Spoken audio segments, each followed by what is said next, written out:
I've seen some other dating coaches put videos out such as this, and I thought it'd be fun for me to make my own rendition of this video. So how do you get a woman toxically addicted to you? Firstly, just like the other dating coaches, I'm gonna give you guys a disclaimer. Yes, this does actually work. Please use it in a healthy way. With that being said, let's get into the video. Yeah, look, they said that I couldn't do it, so I went and did it. W's only, you know I've been winning. Alright guys, I just announced my Halloween group bootcamp. If you guys are interested in jumping on, text me at 702-841-9909. Alright, let's get back into it. Who is the guy that a woman gets obsessed with? You have to love being single. You have to love it. You have to love it more than being in a relationship. Most of you men will find a girl that's more attractive than what you're usually used to, and you guys will rush to get into a relationship with her without caring about who she is as a person or backwards rationalizing that she's somebody that she isn't because she's attractive. This is going to scare that girl away. This is going to tell her subconsciously that you are not high value. You always want to be take it or leave it because you love being single so much. If you don't like being single yet, you have to continue to play the field. If you're not this kind of an individual who is there yet, you're not capable of actually making a girl obsessed with you. Women care about value and status. If you are somebody that is more into her than she is into you, she won't be attracted to you and she won't be capable of getting obsessed with you. At some point or another, she's going to break off the relationship unless she's desperate to be in a relationship. Then it's going to be passive aggressive. You have to be masculine, strong. You have to be on your own purpose. Be somebody who has a cool group of friends. If you don't have male friends, better yet, female friends. Again, she's not capable of being obsessed with you. If you're a lone wolf, the Sigma male, girls don't find that shit attractive. Girls go after the popular guy. And if she doesn't see you being the popular guy or somebody that people love and want to be around, that's not sexy. Again, that's value. That's attraction. Being popular is value, which means that is attraction. You're somebody who's comfortable with tension. You're comfortable with not always responding to answers or giving one-word answers or using facial features instead of responses. You're rebellious. You are very rebellious, and you are somebody who just likes fucking around with things. You're somebody that doesn't like being told what to do. A girl says to you, hey, you'd be so much cuter without that hat. I'll respond with, oh my God, you'd be so much cuter without that hat. This is what an authentic conversation sounds like that I'd have with my friend. My friend tells me that I look so much better looking without a hat. And you look so much better without a hat. Yeah. If you guys are bad at sparking this kind of conversation, you want to start sitting down with pen and paper, and I mean this, because if you guys don't do this, you're never going to get good at this. You want to go back in those interactions and break down piece by piece every conversation you had, every topic you had. The girl asked you this, you responded with this, and this caused you to have a very flat and dry conversation. What are 5 things you could have said to this that would have been more the way you speak to your best friend? They might risk offending her, but it's meant to have a good time. You want to be a wild stallion, somebody that she can't contain or can't control. But that's what girls are attracted to. They want the guy that they can fix. If you're somebody who is too prim and proper, who doesn't have a bad bone in his body, he's not afraid of offending people, he's not afraid of fucking with people on occasion, she won't be capable of being obsessed with you. Girls like that polarity. It's also okay to push on her at times. If you're somebody who pulls too much, start pushing in the interaction. This means playful joking, playful disses. By the way, for those of you guys who have not been out that much or who do not have a high EQ yet, severing rapport is different than breaking rapport. Severing rapport is when you say something that goes too far with the girl, and over time of you doing this for a while, you'll get used to it. But if you're somebody who has nothing but very flat conversations, it's okay to sever rapport at first. You'll find the balance by doing this. Here's some tactics to get a girl obsessed with you when you just meet her. Whenever I have a coaching call, many of you guys come to me with a certain frame where you guys say, whenever I talk to a girl, it comes across very flat, stagnant, very interview mode, and there's no spark. Or you guys say that the girl's boring. As a man, if the conversation is boring, in the moment, yeah, blame the girl, but when you go home, blame yourself. Take a pen and paper, write it down, try to find ways in the conversation that you could have sparked that attraction. But if you're somebody who's not fluent at game, who hasn't been out a lot, how do you spark a conversation that's sexualized without putting up the topics that are sexual? The boss versus the friend. There's a way that you speak to your boss that is completely different than the way that you speak to your best friend. You're not afraid of offending them. Again, to be charismatic, you have to risk offending people, not with the intent of offending people, but with the intent of having fun.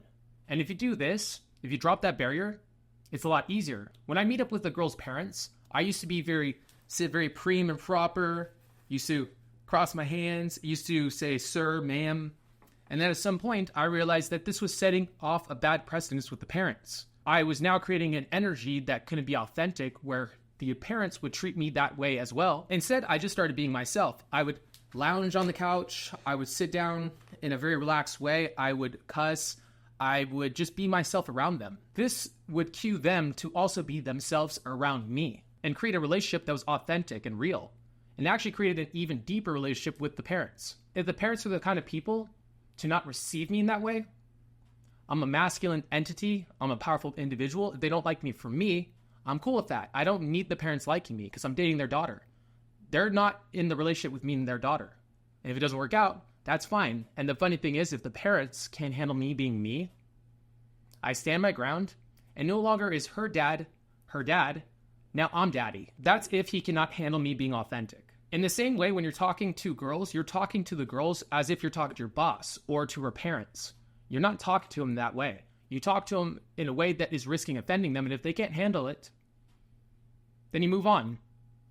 Or if you're feeling really playful, you continue to fuck with them. And actually, it could even spin the interaction around and cause the girl to start being attracted to you. If you're not to go up to a girl and risk offending her, there's no chance of there being any connection to begin with. There's nothing when I'm out and about that I'm not willing to joke about. As long as I'm coming across the frame of, we're here to have fun, we're here to connect and to be playful, and you're here to try to cage everybody and say, you can't say this and be the arbiter of everybody's words. If we were in school, you be the unpopular kid. You came to a venue where everybody's trying to have fun, and you're over here trying to arbitrate and make sure that everybody's playing the rules. You're here for a different purpose than everybody else. I don't want to be around you to begin with. Which almost all the time, if you're somebody that comes across with this kind of energy, you're not going to get that reaction. Actually, you'll become what's called the exception to the rule. You get to say what you want, and you're allowed to say whatever you want, but other guys, they can't. They can't say those offensive things. But you can. You set the tone early, break the seal, make jokes, be playful, do it as early in the conversation with the girl as possible. A good exercise I've been giving to my clients is the 3 funny answers to the 3 common questions. What are 3 common questions? How old are you? What do you do for work? What is your name? You ask me what my name is? My name is Viper. It's a Jewish name. Change subjects. Tyrone. If the girl doesn't catch it the first time that a white boy's named Tyrone, I double down and I say Tyrone the second. Wait for them to try to chase after the joke. Then I try to change subjects again, or I'll double down on it. How old are you? I'm 12. Mentally.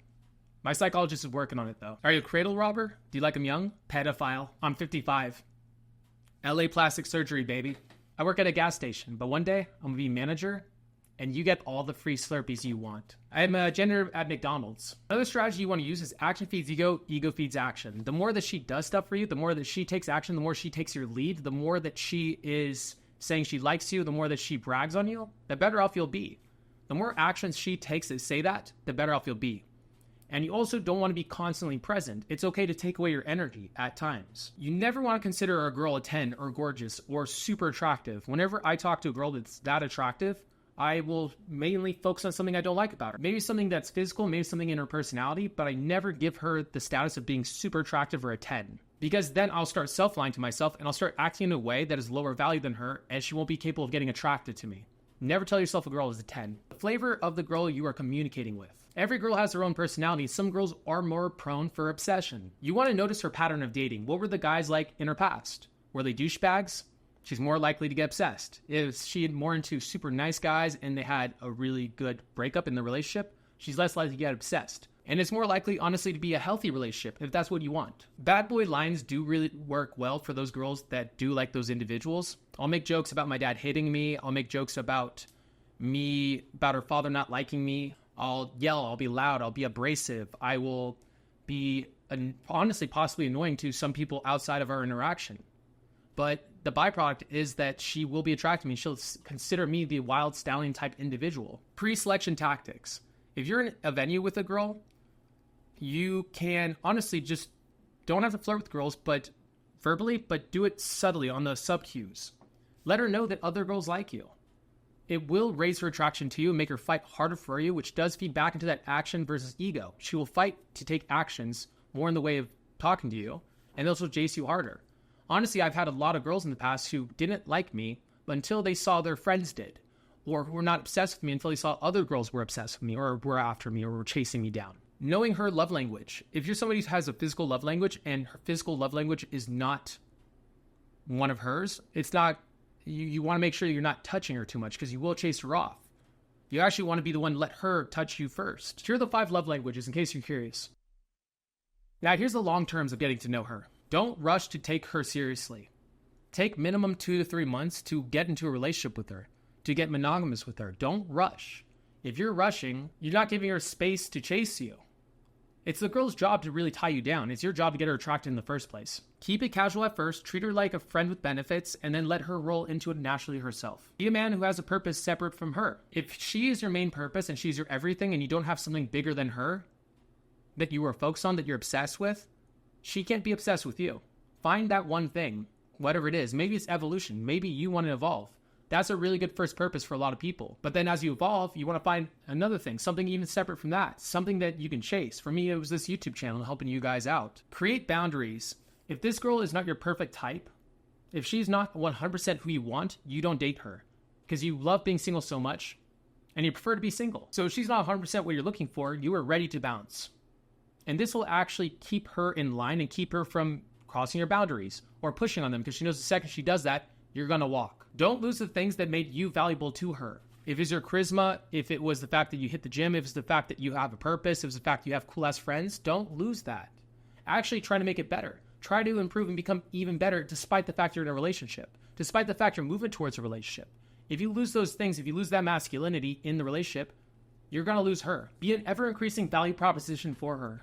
If you're an ever-increasing value proposition for the girl, not only were you fucking amazing to begin with, but you're only gonna be more fucking amazing in the future. This is the kind of shit that gets a girl obsessed with you. Time on my hands like a wristwatch. I don't got time for the brakes and a pit stop. Race through the gridlock, take it like Chris Rock. Right to the chin, still win. Heavy metals like Slipknot. Got the driving, I got tunnel vision. I just hit my stride the way I run the business. I've been making paper like I'm Dunder Mifflin. See the end game, I got one division. Look, I don't ever bother with a critic. Hit him with a chronicle of Riddick. Boom, bottle full of Ritalin. I hit him with a little bit of riddle me this, riddle me that. My bad, fell asleep.